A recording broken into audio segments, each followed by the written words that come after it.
Antibiyotik kanalının futbol izleyicileri ve spor izleyicileri Adrenalin'in yeni bölümüne hoş geldiniz. Reisim ve seçkinim de var bugün yanımda yine. Hoş geldiniz ikinizle beraber. Bugün Şampiyon takım Galatasaray'ı konuşacağız. kıymetli kanalımızın kıymetli içeriği Adrenalin'de yine sizlerle beraberiz. Öncelikle bir önceki Galatasaray videom sabote edildiği için... Ya aga 15 dakika konuştun ya. Şu ekran vardı arkadaşlar karşınızda ve 15 dakika boyunca Seçkin konuştu. Biz de Seçkin dinledik. Yani seçkim Davinson Sanchez'in Ganalı akrabalarına kadar gitti ya. Ondan sonra yani daha orta sahadayken Olçar'daki video tepkisi yani temposu yüzünden ben burada Konuşamıyor. devreye girme durumundayım. Çok kötü bir şekilde benden sazı aldı. Ve videoyu içine etti yani. Ama Öyle- çok da güzel öyle bir mi video. dersin? Evet yani. Toparladı demezsin ama değil mi? İçine etti yani. İçine etti. Ellemese nasıl olurdu video? Ellemese yani Türk spor tarihinin kaydına geçecek bir video. 38 dakika seçkin solo. Biri şu adamı durdursun. Evet arkadaşlar bugün Galatasaray'ı konuşacağız. Elimizden geldiğince profesyonel olmayan yorumlarla. Kadromuz önümüzde açık. Galatasaray'ın geçen seneki kadrosu tabii ki Muslera falan duruyor. Muslera duruyor, Mertens duruyor, ikisi de gitti. Cuesta duruyor. Durmasa da olurdu. Galatasaray'la bu içerik üreticilerinin bu tarz kadro şeylerini çok beğenmiyoruz. Bunu daha önceki videoda Evet. belirtmiştik ama videomuz tabii ki gitti. Ama Beşiktaş'ınki çok iyiydi yani. Onu kanalımızdaki diğer bir önceki videoda bir önceki adayda Evet buradan Beşiktaş videomuza gidin. Fenerbahçe Euroleague şampiyonluğu videomuza gidin. Adrenalin serisini izleyebilirsiniz. Ben birazcık sazı alayım. Ufak bir giriş yapayım sonra size sözü atayım. Galatasaray kadrosu geçen sene tabii ki inişler çıkışlar yaşadı. Belli noktalarda çok kötü oynadılar. Belli noktalarda iyi oynadılar. Özellikle Galatasaray'ın Avrupa hedefi bittikten sonra Galatasaray'ın oyunu düzeldi. Klasik ama her sene aynı şey oluyor. Okan Buruk bu konuda eleştiriliyor genellikle. Yani Icardi'nin sakatlanması, tam o sırada Osimhen'in gelmesi Galatasaray'ın şansına da oldu bir yandan. Ayrıca Eren Elmalı gibi sonradan gelen bir ismin o bölgedeki bütün açığı direkt kapatması Galatasaray'ın avantajını oldu. Şimdi Muslera'yla Mertens gitti. Yaşları da büyüktü. Onlardan açılan maaş boşluğuyla Sané geldi. O da bence inanılmaz bir transfer. Çok bence de. Şu an kadroyu ben gerçekten tek tek değerlendirmek istemiyorum Bence ama de. özellikle geçen sene beğendiğim 4-5 tane ismi söyleyeyim. Bir zaten Osimhen. Yani Galatasaray'a şampiyonluğu getiren adamdır. Katılıyoruz. Katılıyoruz. Onun dışında Davinson. Ligin en iyi stoperi. Atanla tutanın iyi olacak demişler. Tam tutan Davinson sayılmaz. yarı tutan. Yanlış yerde girdi. Ama ya. olsun yani. Tutanın işini azaltıyor. Tutanın işini azaltıyor. Muslera top gelmedi ya. Yani özellikle ikinci devrede. Onun dışında Torreira'nın fena olmayan bir ikinci yarı performansı vardı bence. Lemina'nın etkisiyle. Evet Lemina'nın belli noktalarda açığını kapatmasıyla beraber. Eren Elmalı da dediğim gibi X faktör oldu. Yani bu kadar. Ben ekstra beğendiğim bir insan yoktu. Sadece şunu söyleyebilirim. İlk yarıda Yunus'u çok beğeniyordum ben. İkinci yarıda o kadar beğenmedim. Var mı ekleyeceğiniz? Kendiniz ekleyin. Üstüne geliştirin. Benim diyeceklerim bu Yani kadar. ben Mertens'e değineyim. Mertens artık dayanamadı. İflas etti vücudu. İki sene çok iyi bir verim almıştı kendisinden. Kendisi bir sene... Niye gülüyoruz ki şu anda? Adam iflas etti. İflas ya adam kendisi böyle diyor. Çok ağır... Şirket Hayır maaşı oğlum, olmadı. maçlardan sonra çok ağrılarım oluyor diyor. Yani bana çok üzücü gelmiş ben bunu ilk duyduğumda. Çıkıp yerine oynasaydın. Olurdu yani bana şans Seçkin verdiler. bu arada. Keşke almak elimizde isterim. video olsa Seçkin'in sağ kanat performansı. Buraya koyabilsek. İnanılmaz oynar. Çok iyi bindirmeler yaparım. Neyse Mertens'e veda ettik. Orada hala bir boşluk var. Galatasaray'ımız arıyor, bakınıyor. Ama orta sahada alternatifleri var. Şu anda Hakan Çalhanoğlu'na falan konuşuyoruz oralara zaten. geleceğiz. Geleceğiz oralara. Bir kaleci transferimiz şart. Evet. Osimhen'den bir boşluk olursa Osimhen muhtemelen devam etmeyecek Galatasaray'la. Ben öyle düşünüyorum. Kendisinden yani teklifler geldi Avrupa'dan beklediği gibi. Bence iyi bir santrafor şart. Onun dışında Galatasaray şu anda belki defans şey için yani Abdülkerim yerine düşünülebilir. Ya bence defans öncelik değil ya şu anda Galatasaray. Dediğim gibi defans hattı gayet iyi. Bir tek Cuesta'dan çıkıp senin dediğin gibi bir tane ekleme çok iyi olur. Ya biz bir de nasıl bir defansla oynayacağız? Yani yine back sistemine mi döneceğiz? Üçlü mü oynayacağız? Belirsiz Galatasaray'ın şu anda bence ortada yani. Kaleci bence çok öncelikli bir ihtiyaç ama şu anda hiç yani aşırı ciddi bir arayış yok gibi görüyorum. Belki de yılın yani yaz boyunca bir bakılacak yani sürece yayıldı. Çok erken bir transferle giriş yaptık sayın arkadaşlar. O yüzden beklentiler çok arttı taraftar olarak. Galatasaray diğer sezonlarda bence bu kadar hızlı girmiyordu. Hiç asla Onun da, girmiyordu yani. onun da etkisi var. Galatasaray ne oluyor lan Evet. falan oldu Sané ile girince. Biz sonuna bırakırdı Galatasaray. Kampa yetişmezdi kadro. Evet. İlk maçlarda Galatasaray bırakırdı da onlara yani biz buna alıştık. Ama transferin de erkeni makbul. Evet, transferin erken iyidir. Sözü bir de reise bırakalım. Sezonun Galatasaray değerlendirmesi için. Galatasaray hakkında çok konuşacak da bir şey yok bence artık. Gayet iyi bir performans gösterdiler takımca. Ben direkt merak ettiğim konuya gireyim. Galatasaray seneye bek konusunda ne yapacak? Bek konusunda ben sana şöyle bir bilgi vereyim abi. İçeriden bazı bilgi aldığım duyumlara göre. Salah'ı bekte düşünülen önemli bir karakter. Evet, Evet, Kendisi- bu sene de oynattı. Aynen, kanat rolünde çok düşünülmüyor. Zaten kanat olarak bir rotasyonu var Okan Buruk'un. Hı hı. Salah'ın bek olarak bir düşüncesi. Onun dışında Eren Elmalı.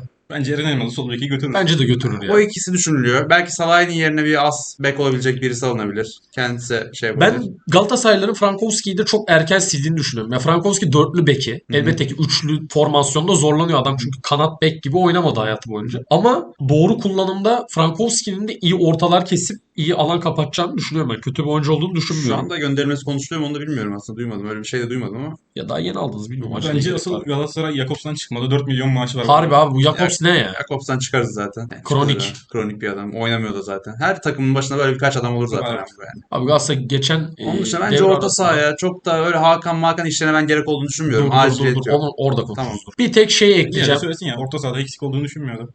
Düşünmüyorum yani. Ben düşünmüyorum şahsen. Peki bunun sebebi Sara'nın ve Torreira'nın varlığı mı sence? Ya Tara, evet. Tara. Her şeye gülmeyin ya. Bunlar canlı yayında olabilecek şeyler ya.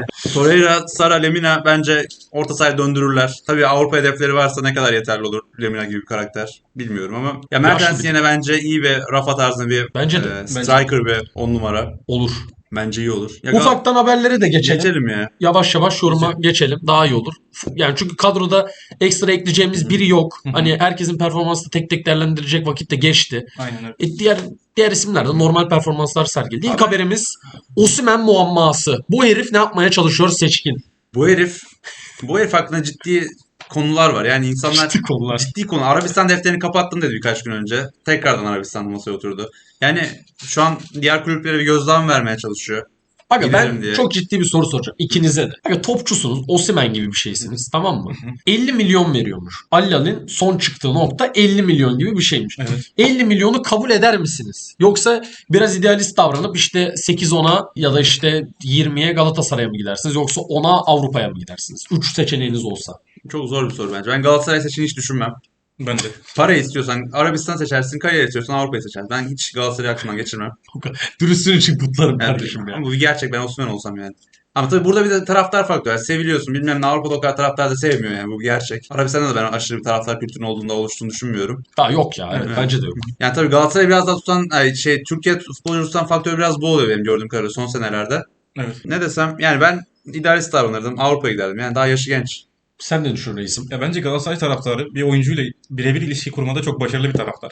Doğru. Ülkemizde onu tek yapabilen kulüp olduğunu düşünüyorum. Misafirperver bir kulüp. Evet. Doğru. Ama 50 milyon euro çok ciddi bir para. Evet, çok Kolay kolay reddedemeyeceğimiz bir para yani.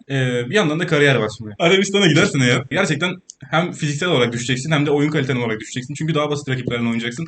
Ekstra bir efora ihtiyacın olmayacak. Evet, evet. Antrenman kaliten düşecek. Doğru. Bu senin kariyerini gerçekten kötü etkileyecek. Ama hani diyorsan ben Osimhen'im. Ben burada 2 yıl oynayıp 100 milyonumu alayım. Sonra tekrar Avrupa'ya giderim. Sonra yine ben aslanlar gibi oynarım diyorsa onun bileceği iş yine. Bunun bir örneği var mı peki şu ana kadar? Yani Çok da yok aga, biliyorsun. değil mi Ben yani? görmedim ya. Avrupa'dan Çok gelip da tekrar iyi görmedim. oynayan. Ya gerçekten hani Talisca geldi biraz gol falan attı. Ben ona bile şaşırdım öyle O diyeyim da bizim sana. ligin kalitesi. Aynen yani. Ya Osimhen'in şu an en büyük yaptığı yanlış Ali Koç gibi bekleyip duruyor yani. Neyi bekliyorsun? Bir an önce karar ver derim. Avrupa'dan yüksek maaş talep ediyor. Bence de. Bence şımarmasın. O kadar bir ya tamam evet geçen sezon iyi oynadı da sonuç olarak Türkiye Ligi'nde oynadı. Ve Türkiye Ligi'nde oynadığı için yani Avrupa çok da ciddi değerlendirmiyor yani. Senin Hatay Spor'unu bilmem ne Kayseri Spor'unu ciddiye almıyor bu adamlar. Yani bu takımlar karşısında oynadığın oyun çok bir şey anlam ifade etmiyor. Elde bir verip bulundurmuyor. Avrupa'da da Galatasaray hızlı elendiği için Osimhen belli dönemde de sakat olduğu için ya Avrupa'da da bir şey yapmadı. Bu bence Avrupa maaşı konusunda Osimhen'i baskılayan durum oluyor. Bu da bizim ülkenin genel Avrupa problemi. Bunu Avrupa videosunda konuşuruz belki. Ben de Avrupa kulüplerini anlayabiliyorum. Hani geçen sene sene bu adam akıllı maça çıkmadı Napoli'de kendi olayları yüzünden. Bu sene de Türkiye Ligi'nde oynadı. Ne kadar referans belli değil. Adamlar da biraz Yani sen bir temkinli dur karşılıyor. yani. Bu hak da veriyorum bu arada. süperstar maaşı vermek istemiyorlar o yüzden. Yani. Onları da anlıyorum. Doğru. Osimhen de süperstar olduğunu düşünüyor ki öyle. O da haklı yüksek maaş istemekte. Ya bir de forvet birazcık az ya şu anda. Yani Evet. böyle çok bir forvet de yok yani. Santrafor yok öyle söyleyelim. Yani forvet var, santrafor çok yok. O yüzden biraz da bence o yüzden piyasası yükseliyor. Doğru. Ama aktif en iyi 5 santrafordan biri midir? Bence öyledir. Öyle ama bu biraz da yani Osimhen'den ziyade dünyada çok olmaması için ya. Olmadığından Bence de. kaynaklı yani. Bence de. Neyse bence Ufaktan yeterli. Osimhen'i bırakabiliriz. Bir sonraki haberimiz Galatasaray'ın Osimhen'e süre verme. Galatasaray Osimhen'i beklemesin abi yeter ya. Evet. Galatasaray'ın elden çıkarmayı planladığı, adını bile unuttuğumuz Zaniolo takımda kalıp Genç kızların sevgilisi. Antrenman videolarıyla meşhur olan. kumar bağımlılığı, antrenman videoları, seyirci oynamayı seven bir arkadaş. Genç, yakışıklı ama kumarbaz. Marquisio.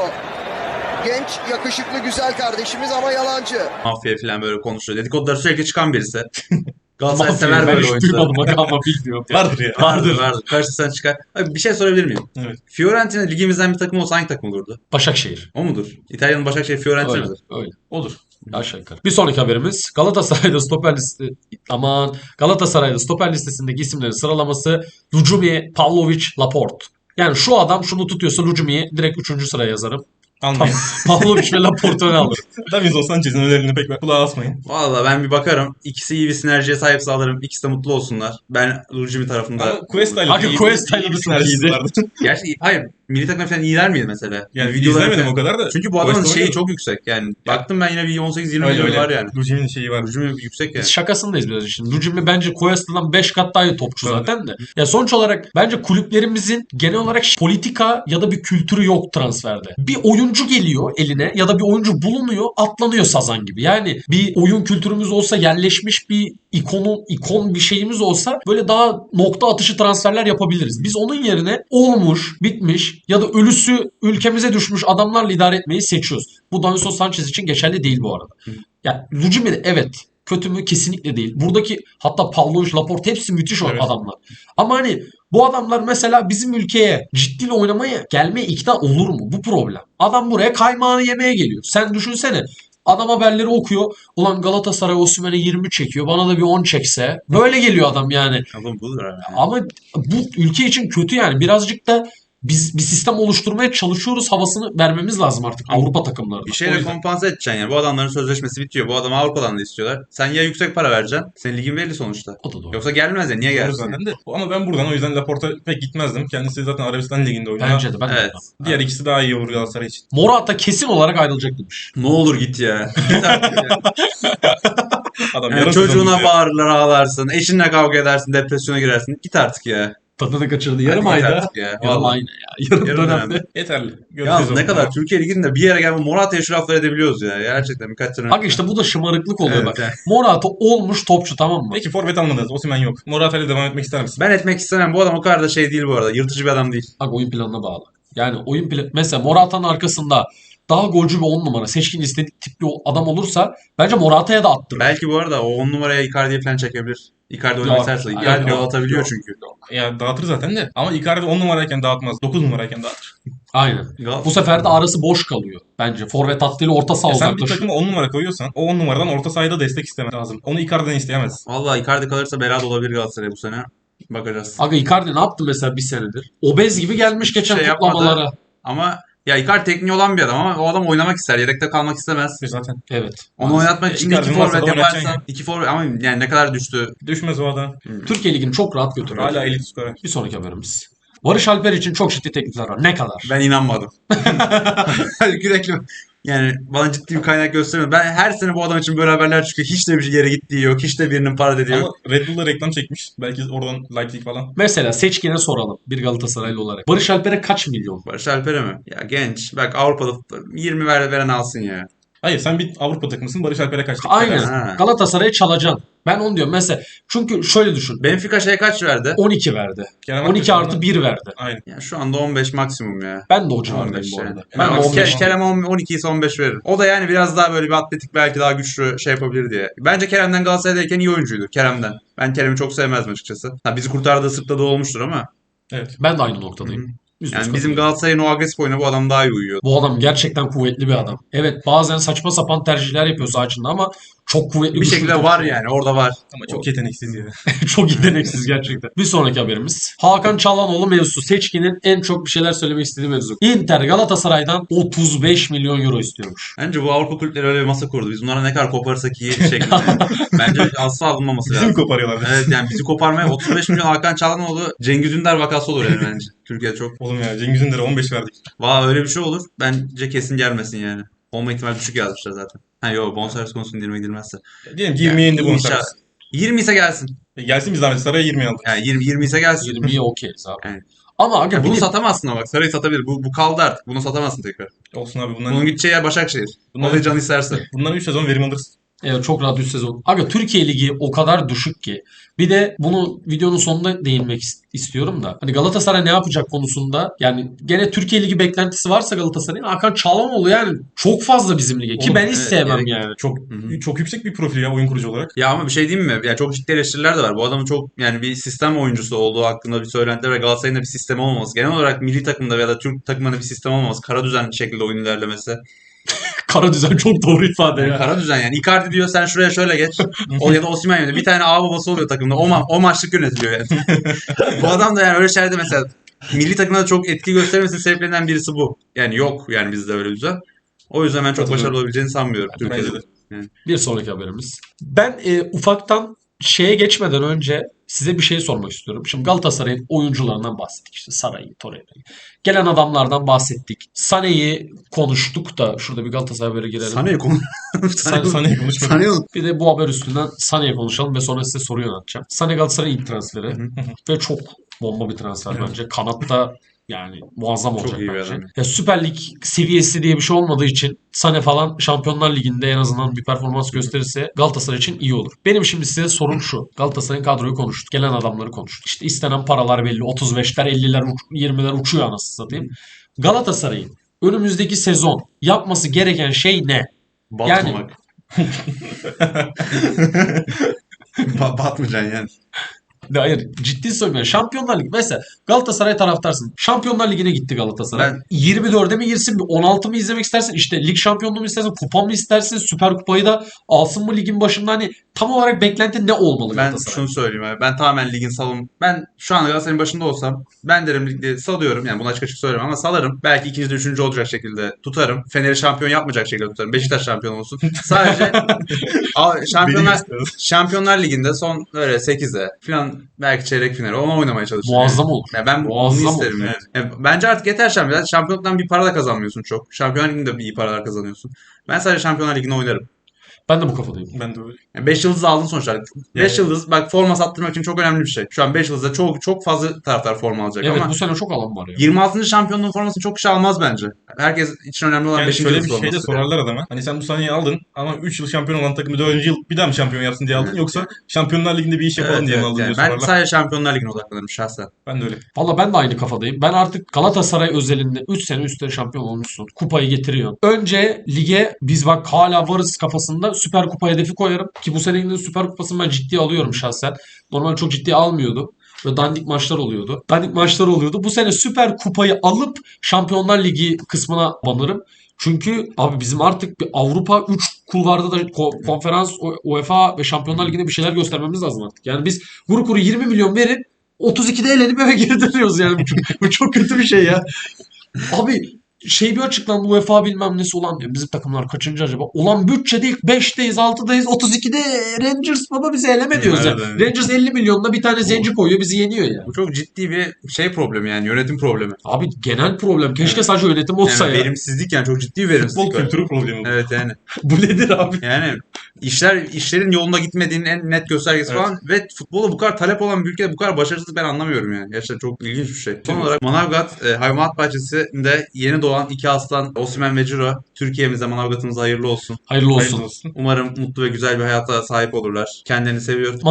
Manavgat'a selamlar. Biz Galatasaray'dan bahsettik. Galatasaray'dan yani farklı bir takım tutan biri olarak bile bir sürü şey bekliyorum ben şahsen. Bu seviyelerde artık bir şeyler göstermemiz lazım diye Evet, düşünüyorum. Kadronun daha iyisini yapmaya ihtiyacı var. Bence de. Okan Buruk'un kendi geliştirmeye ihtiyacı var. Galatasaray'ın kendi geliştirmeye ihtiyacı var. Seçkincim, Reis'cim ağzınıza sağlık. Senin ağzına sağlık. Senin ağzına sağlık. Biz kaçıyoruz. Kendinize dikkat edin. Görüşürüz. Görüşürüz.